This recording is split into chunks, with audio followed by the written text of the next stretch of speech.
After weeks and weeks of speculation, the Xbox reset is finally here and it looks absolutely huge. Thousands of people are being laid off, multiple studios are leaving the company, and everybody who's staying are very confused right now. And all this is shaping up to be the biggest restructuring in the company's history. So, according to the official announcement from Xbox CEO Asha Sharma, there are two major parts to this. First is, of course, the layoff part of things. The company plans to lay off around 3,200 employees in total. The first half, 1,600 people lost their jobs immediately, while the rest will leave sometime during fiscal year 2027. And the second part is that at least 4 studios confirmed are leaving Xbox's ownership umbrella. Actually, maybe 5, but with the last one the situation is a little bit fluid at the moment and we don't know for certain. As for the reasons behind these layoffs, now Asha Sharma said that the business is not very healthy right now. Of course, she also acknowledged that this is a very painful process as it affects thousands of employees that poured their hearts and souls into the company and its games. But then again, that's usually what all executives say when they're laying people off, so.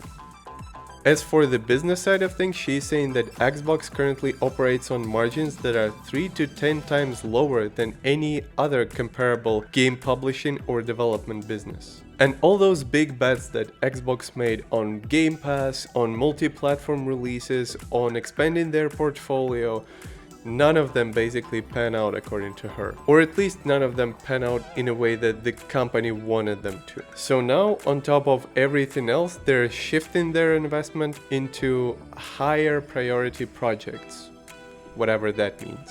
Of course, Sharma didn't specify what projects or studios we were talking about, but she did say one thing that's on the positive side of things.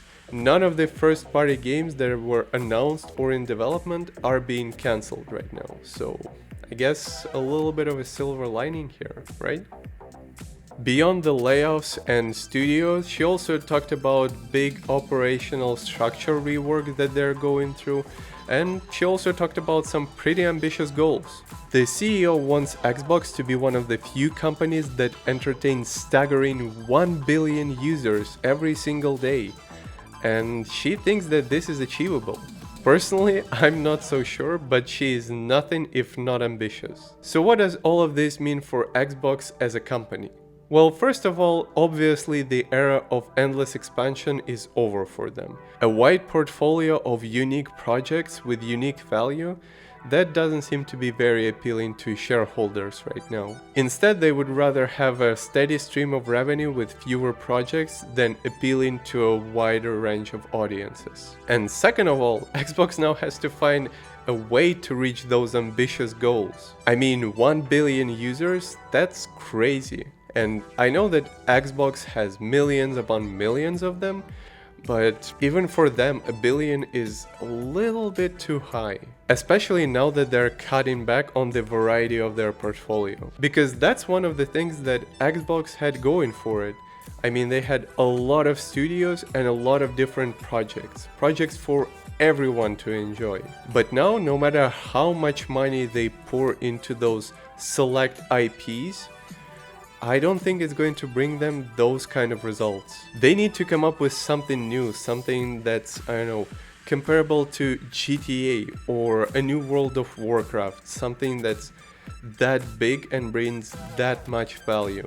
And presumably they need to do it without buying any new studios, because that's not really working out for them that well. And considering this crisis and all the crises before that, I mean, Asha Sharma better have a good plan for all this. Now let's talk about all those studios that are set to leave Xbox, as there is a lot to unpack there. First, we have Ninja Theory, the studio responsible for Hellblade. Apparently Ninja Theory is now under new and unknown ownership, which is actually a very good thing, because those new owners agreed to fund and grow the studio's recently announced Senua project. That said, there are still a lot of big questions about the commercial side of things and the publishing agreements. As of right now, Xbox is still set to publish this game, and the game is supposed to be released in 2027, But with those restructurings and the change of ownership, I mean, I don't know, anything can happen. But at the very least, the studio is safe and the project is still alive. So that's something, right? For the creators of We Happy Few and South of Midnight, the situation is a little different. Compulsion Games is going back to being an indie studio, and the good news in all this is that they get to keep all their IPs and games. Which, I mean, this is incredible, especially after a split from the company as big as Xbox. The big question for them is what happens next, as after South of Midnight, the company still hasn't really announced anything. It could potentially keep building on it and growing it, but honestly, after it's lost most of its release momentum, I don't think it's very likely. The most realistic case for Compulsion Games is that they will start looking for a new publisher or a new financing partner and will start pitching a bunch of games. Because now the studio has a very big problem, keeping the lights on. But again, we'll probably need to wait just a little bit more till the dust settles to know for sure what's next for them. Similar to Compulsion Games, Double Fine is going indie as well, and they get to keep all their games and IPs too. And from the sound of it, it looks like the studio is more or less happy with this outcome. According to their own statement, they are currently working with Xbox on this dissolution agreement in a way that preserves their culture and their history. But then again, similar to Compulsion Games, the situation with Double Fine is a little bit uncertain right now. On one hand, they have two fresh projects. I mean, relatively fresh. Keeper and Kiln. But on the other hand, after they lost all the Xbox infrastructure and live service expertise, they need to figure out how they're going to support those games. But if they're optimistic about this change, I'm going to be optimistic as well. And now my personal favorite, Undead Labs. Similar to the Hellblade developer, they also found themselves a new owner that has pledged to support the growth and development of their upcoming State of Decay 3.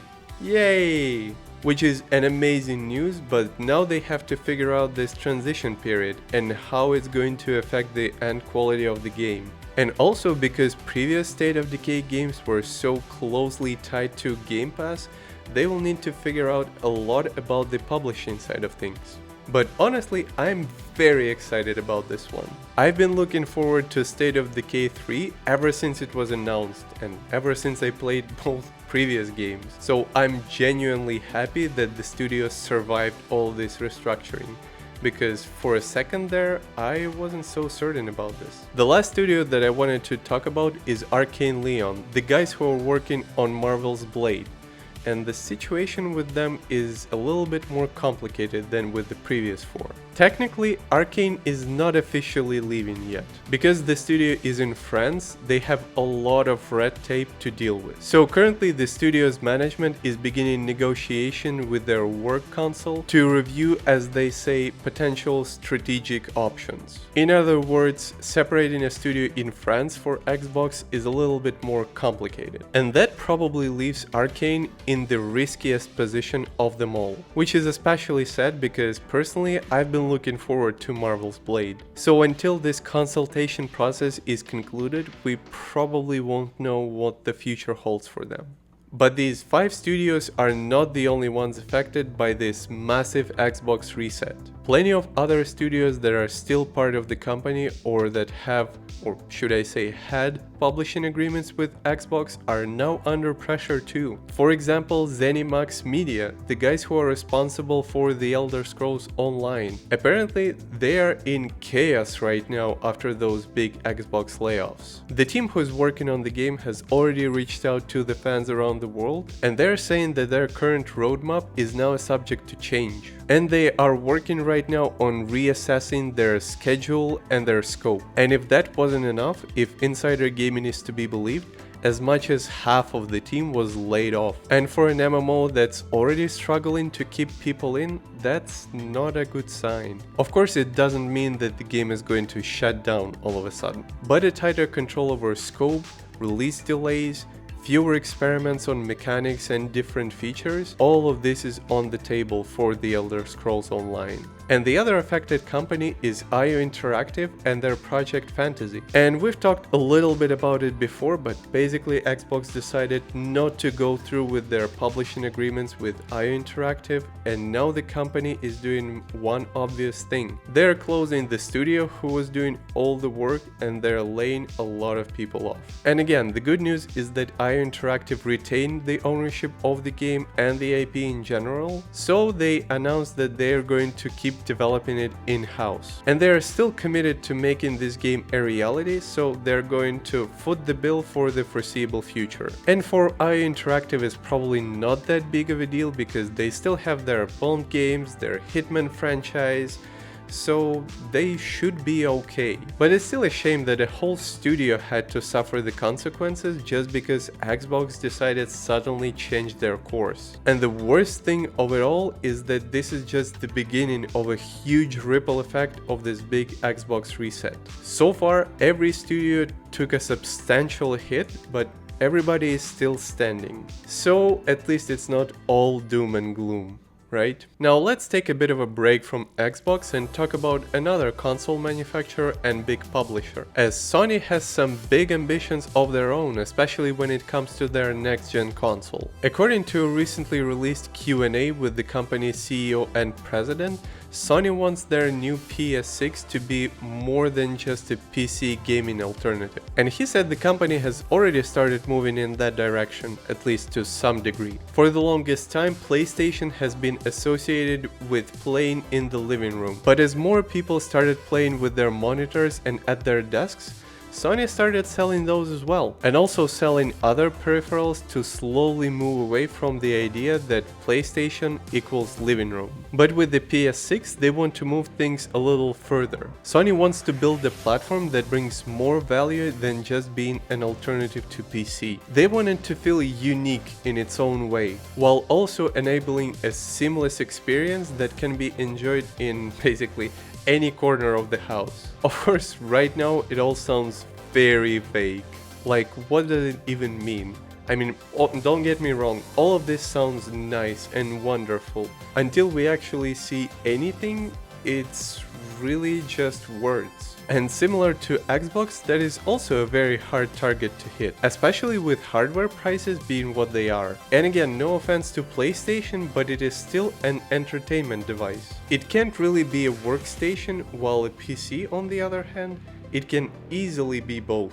But if this new console is cheap enough and can do something that no other console has done before, I might even get back to being a console player again. So I try to keep an open mind, but all those ambitious statements should be treated with a pound of salt. And while we're on the subject of Sony, fans has been furious ever since we've heard the announcement that Sony is stopping disc production in 2028, especially people who prefer physical discs over digital ones. And now some of them actually organized a petition at change.org, very eloquently named "Don't Kill the Disc."